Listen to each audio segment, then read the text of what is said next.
O Senhor esteja convosco. Ele está no meio de nós. Proclamação do Evangelho de Jesus Cristo, segundo João. Glória a vós, Senhor. Naquele tempo, Jesus foi para o outro lado. Naquele tempo, Jesus foi para o outro lado do mar da Galileia, também chamado de Tiberíades.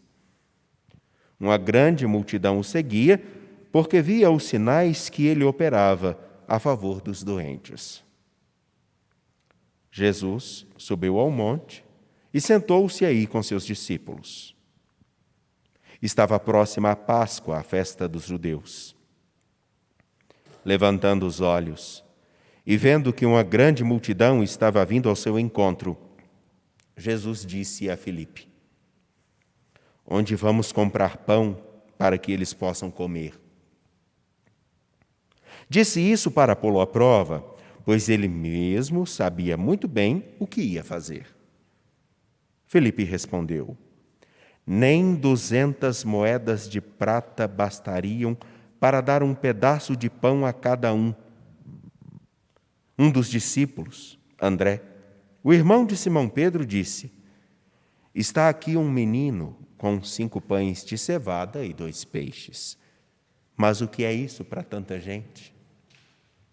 Jesus disse: fazei sentar as pessoas.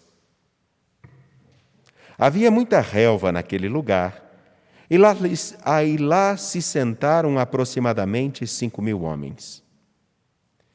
Jesus tomou os pães, deu graças e distribuiu-os aos que estavam sentados, tanto quanto queriam. E fez o mesmo com os peixes. Quando todos ficaram satisfeitos, Jesus disse aos discípulos: recolhei os pedaços que sobraram, para que não se perca nada. Recolheram os pedaços e encheram 12 cestos com as sobras dos 5 pães, deixadas pelos que haviam comido. Vendo o sinal que Jesus tinha realizado, aqueles homens exclamavam: esse verdadeiramente é profeta, aquele que devia vir ao mundo. Mas, quando notou que estavam querendo levá-lo para proclamá-lo rei, Jesus retirou-se de novo, sozinho, para o monte. Palavra da salvação. Glória a vós, Senhor. Caríssimos, neste dia onde nós rezamos a nossa devoção à Senhora da Piedade, nesta sexta-feira,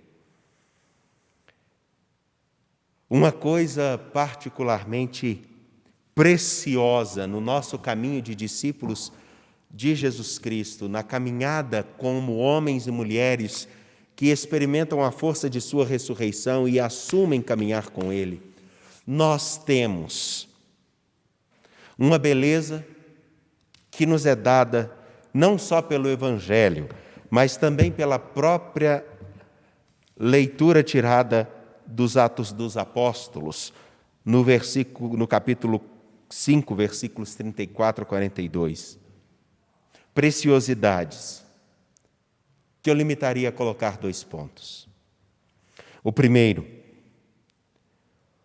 o como a percepção dos discípulos de Jesus Cristo de que não estavam fazendo algo simplesmente do seu interesse, da sua vontade, mas estavam participando de algo muito maior, muito mais significativo, mais precioso, norteou a vida deles.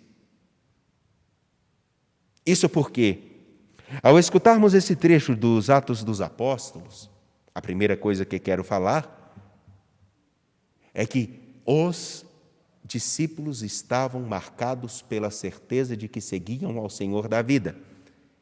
E a narrativa dos Atos dos Apóstolos apresenta, na boca de Gamaliel, um homem extremamente importante para a vivência do povo de Deus, está explícita uma coisa: muitos homens passam pela história e fazem sucesso. Muitos homens podem arrastar multidões, mas só permanece aquilo que realmente tem a sua solidez, o seu alicerce na vontade de Deus. E o Evangelho hoje pode chegar até sua casa, pode chegar às pessoas que você conhece, e também a tantas que você nem mesmo poderá ouvir falar o nome, porque a ação dos discípulos de Jesus Cristo, que formam a igreja, permanece diante de todas as intempéries, diante de todas as tristezas, diante também das alegrias, porque sabemos quem é o nosso alicerce. As intempéries, as dificuldades do nosso tempo, elas passam, mas quem tem o seu alicerce em Cristo Jesus permanece firme. Isso não significa que não exista dor, não exista tristeza, não exista desejos de, às vezes, desistir. Mas também as alegrias podem fazer com que nós percamos o nosso horizonte. Porque diante de tanta alegria, de muito sucesso, podemos começar a compreender que o mérito é nosso. Mas o mérito é daquele que está conosco. E quem se aventura, ao longo desse tempo da Páscoa, a ler os Atos dos Apóstolos, pelo menos dentro da liturgia, perceberá que fica evidente que os discípulos começam a fazer coisas singulares, porque eles estão seguindo ao Senhor da vida, aquele que lhes dá um alimento, que os sustenta. E, portanto, sabem que até mesmo as alegrias podem passar, mas o que conta de fato, o que é fundamental é saber quem nos conduz. Quem nos conduz é o Senhor, nosso Deus, Jesus Cristo, ressuscitado dentre os mortos. E por isso é necessário, fundamentalmente necessário, que reconheçamos que Ele, no decorrer da história, Ele é quem nos alimenta. Ele é quem nos sustenta. E me perdoem se eu for indelicado. Mas muitos reconhecem que o sucesso do evangelizar, que o ato de proclamar a palavra, ou o simples fato de nós termos a Sagrada Escritura em nossas mãos é mérito nosso. E na verdade não é. Somos cuidadores, na nossa fragilidade, da ação de nosso Deus e Senhor Jesus Cristo, que pega o pouco de cada um de nós, aquilo que para muitos não tem sabor, e desse pouco alimenta a tantos. E aí o segundo ponto que eu gostaria de falar. Se o primeiro é a certeza de que, se estamos alicerçados em nosso Senhor Jesus Cristo, ainda que seja difícil, permaneceremos firmes. Agora é necessário saber: o que sou eu diante do mundo? O que é a Lia, o Fábio, a Yara? O que é, por exemplo, a história da Cláudia, que agora, nesse momento, nesse exato momento, funcionária nossa, que cuida, inclusive, de onde nós, padres, moramos? Diante da fragilidade e da morte, o que nós somos? O que nós somos diante de um vírus? O que nós somos diante da corrupção? O que nós somos diante da vergonhosa ação politizada de pessoas que deveriam cuidar de tantos e se preocupam em fazer política em pleno período de pandemia, independente de quem seja? Que somos nós diante dessas pessoas? Que somos nós diante de um mundo que vive uma crise na qual homens e mulheres, em alguns casos, estão desesperançados porque se percebem somente como número, e nós fazemos a questão de dizer a eles que são número.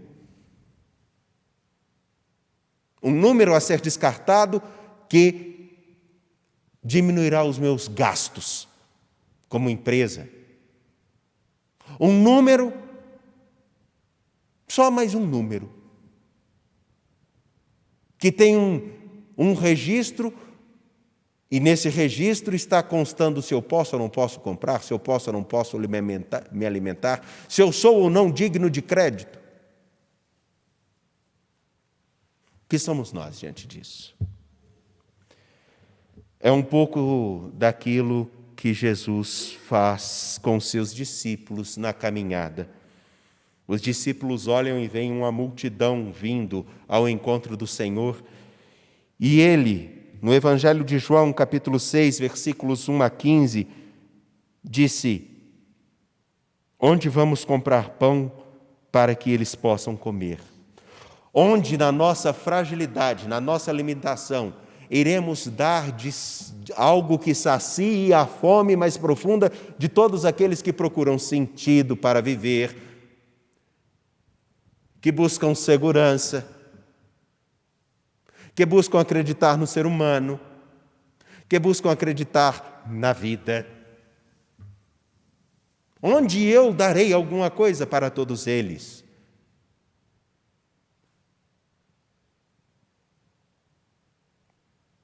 E a nossa expressão é como a de Filipe. Se a sua expressão e o seu sentimento não é como o desse homem, que bom, mas o meu é. É o de saber aonde eu poderia comprar algo para dar a todos eles. Sou incapaz disso.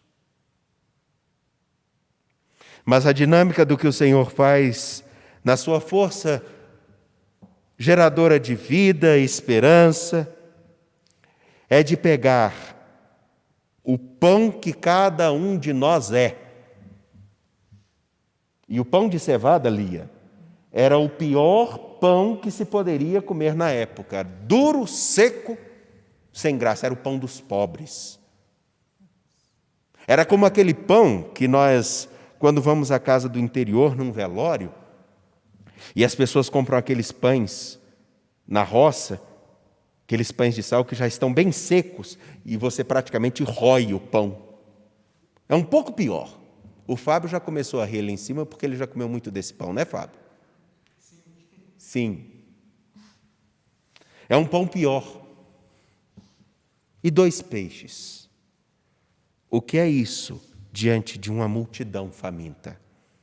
O que é isso? O que somos nós diante do mundo sedento de sentido e de vida? Nada. Porém, o Senhor pega isso que somos, isso que temos, pouco. Talvez para muitos até insignificante. E desse pouco, Ele consegue alimentar muitos. Ele consegue dar sentido a muitos. Ele consegue saciar a muitos. Mas aí está a diferença. E é importante que todos nós possamos acompanhar a liturgia esses dias, e principalmente amanhã, para sabermos o lugar que nós estamos ocupando. Se nós somos aqueles que queremos proclamar o Senhor, nosso Deus, Jesus Cristo, como Rei, simplesmente para termos sempre algo que sacie as nossas vontades, os nossos estômagos, as nossos apetites, ou se estamos procurando a Ele para termos vida e vida plena. Se estamos dispostos de trazer para Ele o pouco que nós somos e o pouco que temos, como o pão que trazemos a cada Eucaristia, e que, ainda que pareça muito frágil, tem tanta força de sentido pela palavra da vida que o Senhor nosso Deus nos dá e pela própria presença do seu corpo que nos sacia. Saber e compreender que aquilo que nós somos como pequenos, naquele que sabe transformar o pouco em muito, poderemos alimentar a muitos. a tantos. E saberemos que a nossa pequenez não é determinante para o tamanho da graça daquele que, ao passar pela nossa história, pode fazer grandes coisas, não só ao meu favor, mas também a seu favor. Saber que tão simplesmente aquilo que nós consideramos pouco continuará pouco na mesma medida com que o nosso pouco acreditar faz com que nós pouco possamos nos doar. Pouco. O pouco não é uma quantidade somente, mas é uma disposição. Eu me lembro de relatos nos quais senhoras que tinham pouco, comiam pouco, mas saciavam filhos. Me lembro de relatos onde alguns presbíteros, com pouco ânimo, com pouca disposição, cansados, espiritualmente e psiquicamente esgotados, ao chegarem dentro de comunidades no interior, relatavam e diziam: o que eu vou oferecer a estes homens e mulheres que vêm à igreja para se alimentar com a palavra da vida, que é nosso Senhor Jesus Cristo, sendo que eu próprio tenho tão pouco para dar. E perceberem que na própria disposição de oferecerem o melhor que podia, mesmo sendo pouco, na grandeza daquele que usa de instrumentos insuficientes para o bem daqueles que lhes são extremamente importantes e suficientes, conseguiu realizar grandes coisas. Falo isso também por mim. Quantas vezes, ao chegar diante de uma assembleia lotada, de uma igreja repleta, e perceber que os 5 pães de cevada que trazia e os 2 peixes que portava em minhas mãos eram muito poucos para saciar a tantos. Mas como a dinâmica da própria Eucaristia, que o Senhor, do pouco que trazemos e da fragilidade que temos, conseguiu alimentar a tantos, não por meus méritos.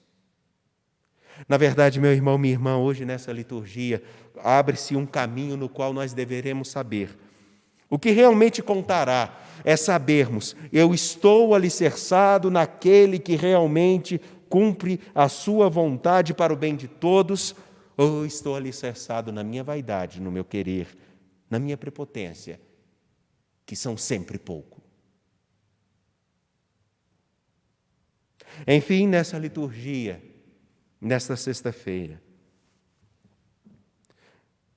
não por causa de um vírus, não por causa de uma crise econômica, jurídica, legislativa e executiva, não só por uma crise sanitária, não só porque nós estamos à beira de problemas sérios, onde muitos da área de saúde esgotados ainda têm que se preocupar se conseguirão manter os seus pacientes adormecidos para não sofrerem com a intubação. Não só por isso, mas principalmente o grande problema que temos na nossa história é que nós achamos que o nosso pouco é muito e ele é insuficiente. E o nosso maior problema é não reconhecermos que o nosso pouco, se não estiver voltado para o Senhor nosso Deus, continuará sendo pouco e insignificante diante das demandas de um mundo sedento, como essa multidão de 5.000 homens que vão até o Senhor. Roguemos a Deus, sinceramente, roguemos a Deus que cada cristão reconheça a quem ele segue. Que cada discípulo do Senhor possa oferecer o pouco que é. E que cada um deles deixe-se moldar pelas mãos daquele que nos toma consigo. Agradece ao Pai. E parte junto de si, parte um pouco de nós. E dentro de um pouco do que nós damos, parte um pouco de si para alimentar a muitos. E se entrega. Que esses verbos façam parte da nossa história. Que o Senhor possa tomar nas mãos o pouco que somos, dar graças a Deus pelo pouco que temos, partir o pouco que possuímos e dar a todos que precisarem. Não só do pão eucarístico, mas daquele pão que todos nós nos tornamos pelo ensinamento da Igreja, também transcrito no Catecismo da Igreja Católica, onde cada cristão que ao oferecer-se na patena, cada cristão ao celebrar a Eucaristia, se torna também hóstia a ser consagrada para alimentar um mundo que também é sedento. Alimentar-se da Eucaristia e não alimentar aos outros é fazer pouco do muito que Deus nos dá. Ao Senhor nosso Deus apresentemos nossas preces.